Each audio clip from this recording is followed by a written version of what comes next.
get into the Seattle Mariners. We're bringing back our friend Ryan Divish. You can follow him at Ryan Divish on Twitter, and also he writes for the Seattle Times, covering this team every day. Ryan, what's going on, dude? What's going on with this team?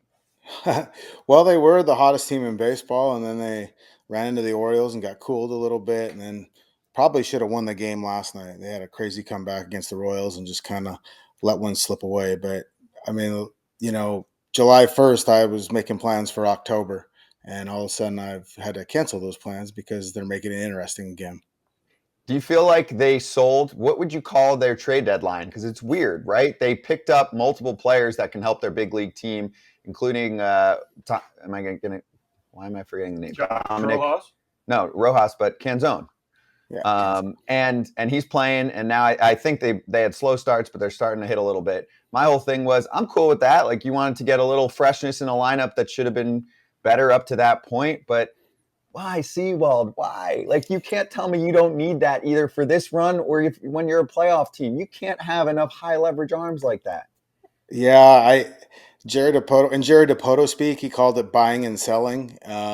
Somewhere, or he likes to say threading the needle of buying and selling. 2 years ago they traded Kendall Graveman as he was going into his walk year. And they traded him, and they were a game back in the wild card. This time, I think they were 3.5 back, and they traded Sewald. And Paul Sewald knew he was getting traded. I think part of it is the reason they were able to trade Paul Sewald was because of Paul Sewald's success. The Mariners believe that they can find guys that are going to turn them into leverage relievers because of guys like Paul Sewald.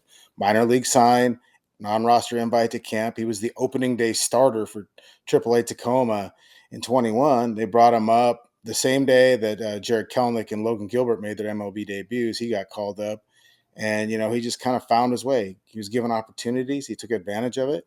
And all of a sudden, he became this leverage guy. So I think the Mariners believe, like, look, they did it this year with Gabe Spire, Justin Topa, all these guys that they find, they use metrics, scouting to get them to be better pitchers. And then all of a sudden, they find themselves in leverage situations. But they've lost the last 2 games, in late innings. They've lost their last 3 games, all in late inning situations, in leverage situations. Munoz twice and Matt Brash yesterday.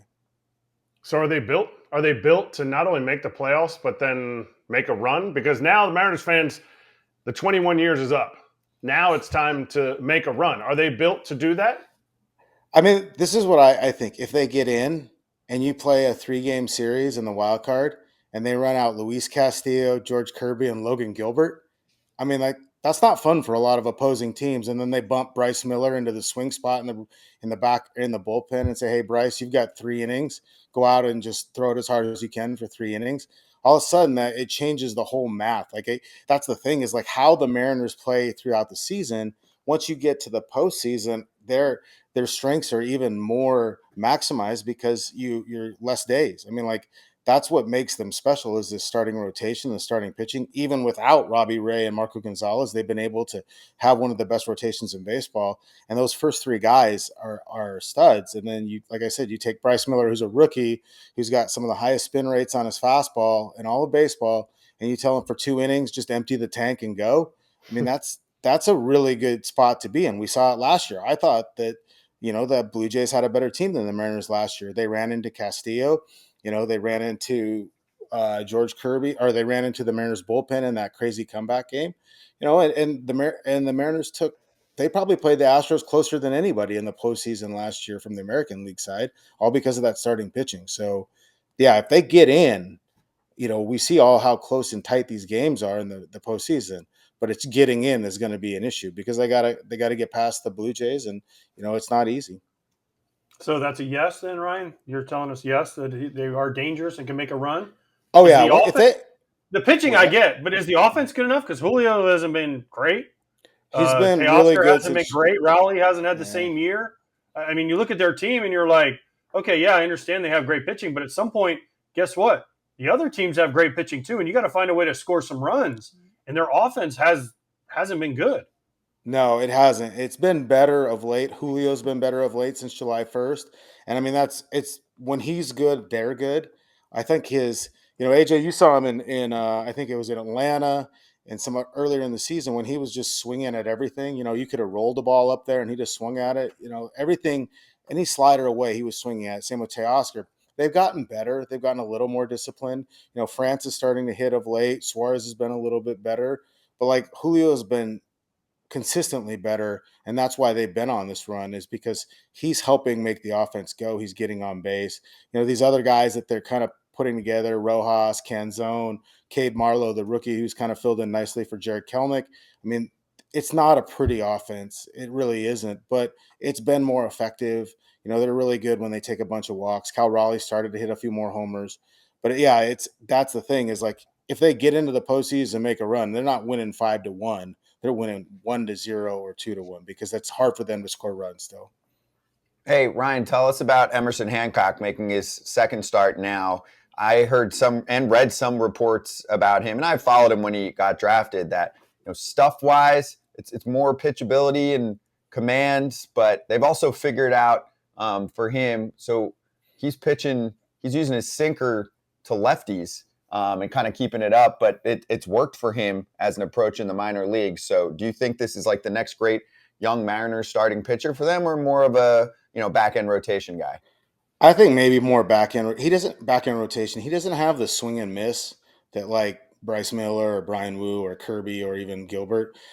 His secondary stuff isn't refined. It's funny, they were looking at his four-seam fastball over the past few years, and it would not carry like a four-seam fastball.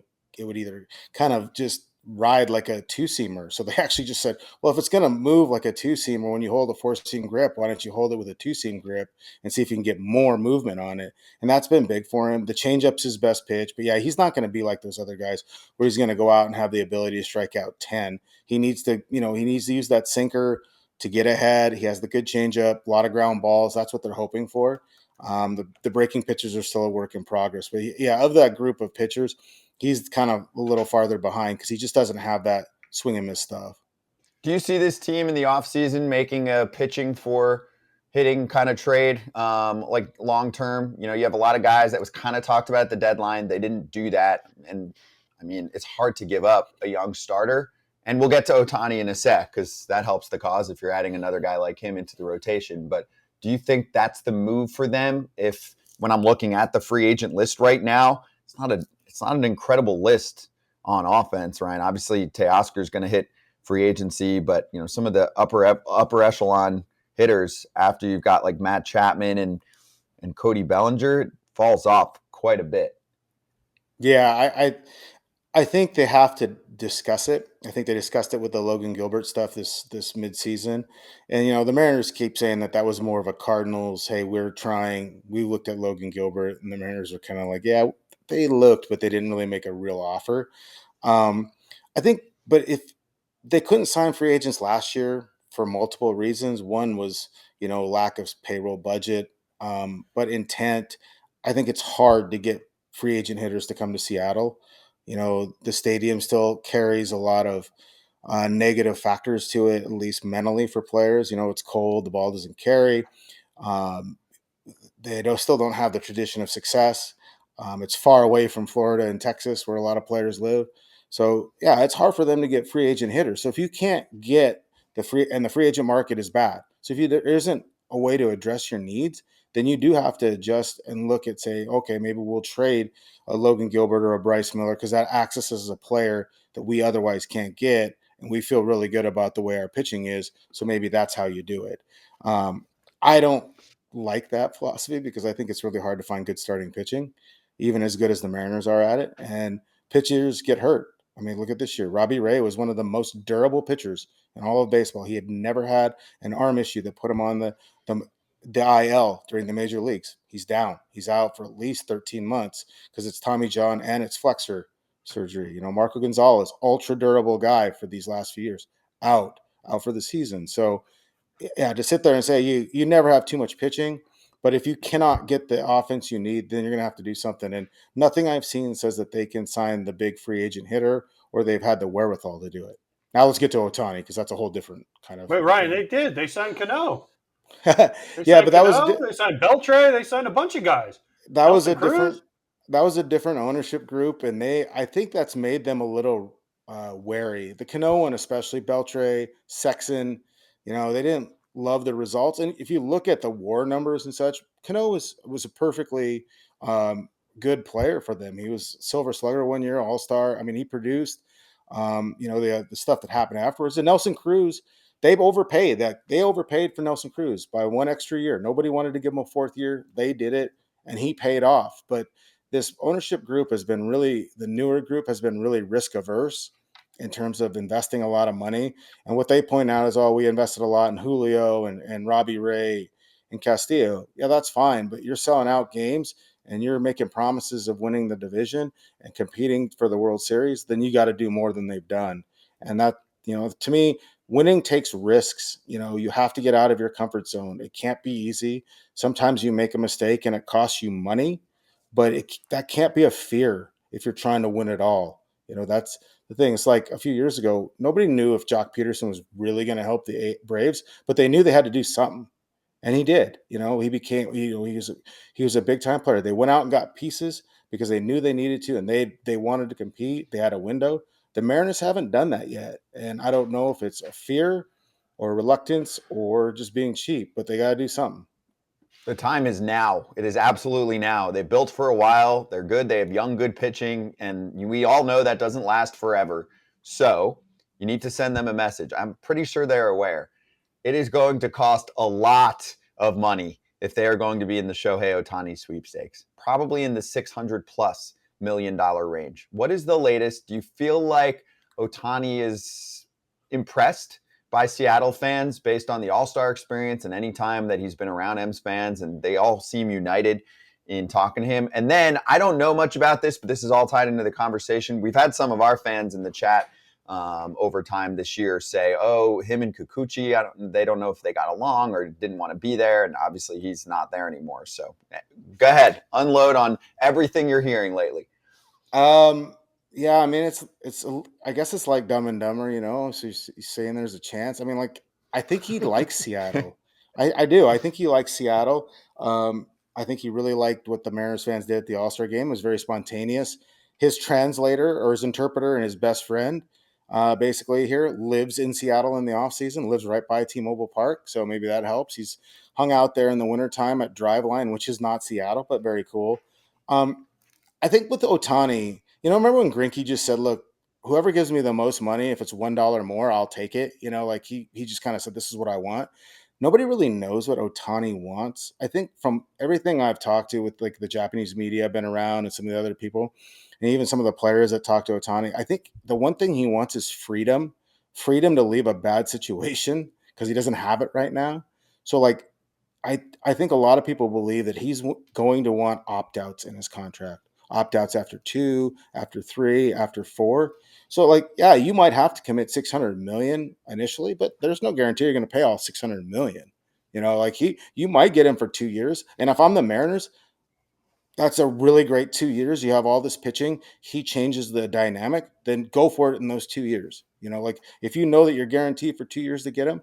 So if I'm the Mariners, what you do is just make a higher AAV than what everybody else is. If somebody's going 10 years at 60, you just go 8 years at 65 and say you have opt-outs after 2, 3, 4, 5, and 6. If you want to opt out, we'll let you opt out. Give him the freedom. Give him everything that he wants. Because what a lot of people believe is that it's not about money, that it's about comfort level, about doing the things that he needs to be successful, which is 6-man rotation, having all the people that come with him that help him, the masseuse or the trainers and all that stuff, being totally amenable to his needs. And if you're the Mariners, you should do that. You should bend over backwards because they did that for Ichiro. They did that completely for Ichiro. I don't know about the Kikuchi stuff. I do know that he is super deferential to his elders, like Japanese culture. My mom's Japanese, so I kind of have a little idea of it. And I think there was some hesitancy to come to Seattle initially with the shadow of Ichiro looming and all the unknowns about that. I think he just wasn't comfortable with that. I think now he knows who he is. He's the best player of this generation, and maybe I think the Mariners owner called him a unicorn. You can do that. I don't think that the presence of Ichiro hurts the Mariners now. It might help them. So it's going to be all about where he's comfortable. I think it's going to be a West Coast city, like everybody says, and I think he's going to do it on his terms, and it might not necessarily be the highest dollar figure offered, but it's going to be a lot of money. Don't get me wrong, but it's going to be a place where he has the freedom to leave if he looks at the situation and goes, this sucks, and I don't want to be here anymore. I like that. Hey, if you're Seattle, dude, I'd give him an opt-out year 1, year 2, that's what I was going to say. Screw it. Yeah, why not? It gets you over here. Come here. Let's win together. You like it. It's the old saying, like, whatever gets him in the door. Yep. Right? So whatever you got to do to get him there, then you worry about keeping him. But if you can get him there for 1 year, yeah. Yep. Like, do whatever you got. And the thing is, the Mariners are built. They already have 5 pretty good starters, so they wouldn't have as hard of a time filling the 6-man spot. Now, the other starters might be pissed, like Castillo and Robbie Ray, and say, well, I want to pitch every 5th day. But they have the starters. Yeah. True. No, I agree. If Shohei Ohtani's your teammate, you figure it out. You don't get – I mean, and that's the thing is, like, he changes the dynamic. I mean, those guys don't have to face him a bunch of times. I just think, like, the players' respect for what Ohtani does and how difficult it is for him to do what he does and how easy he makes it look at times, they will bend over backwards to have him on their team because he plays hard too. It's like people don't realize like how fast he is, how great of a base runner he is when you don't see it in person. And you do whatever it takes for Shohei Ohtani because you want to win.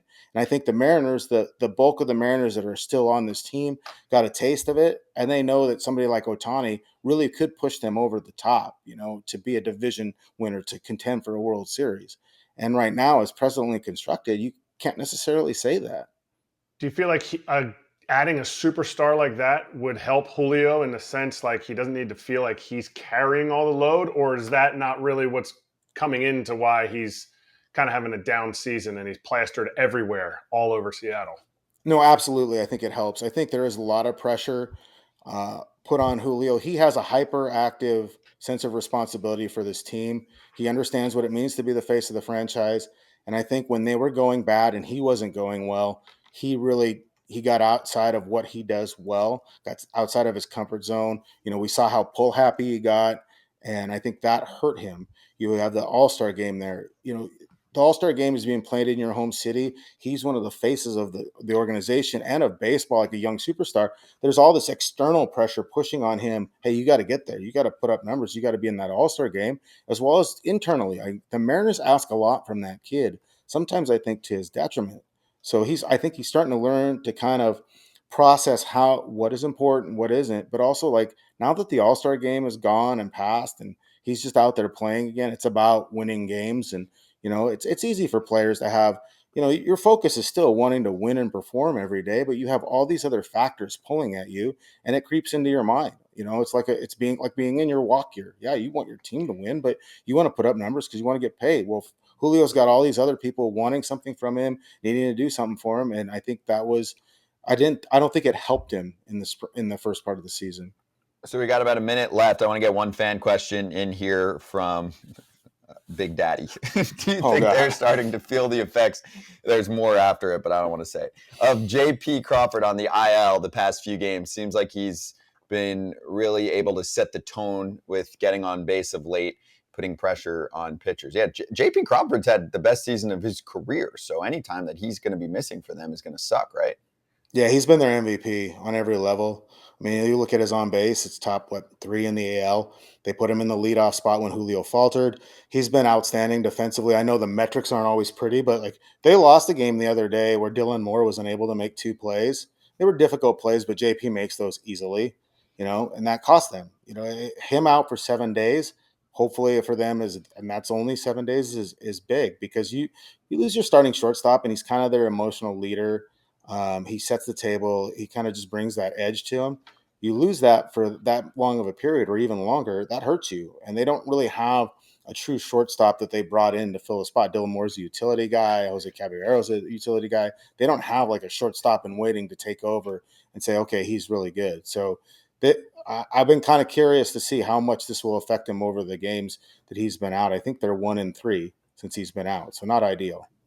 Ryan, first of all, before we let you go, quick thing. One, you have a Supersonics shirt on, so you want Sean Kemp and the boys to come back. But you also have a Tacoma Rainiers hat on.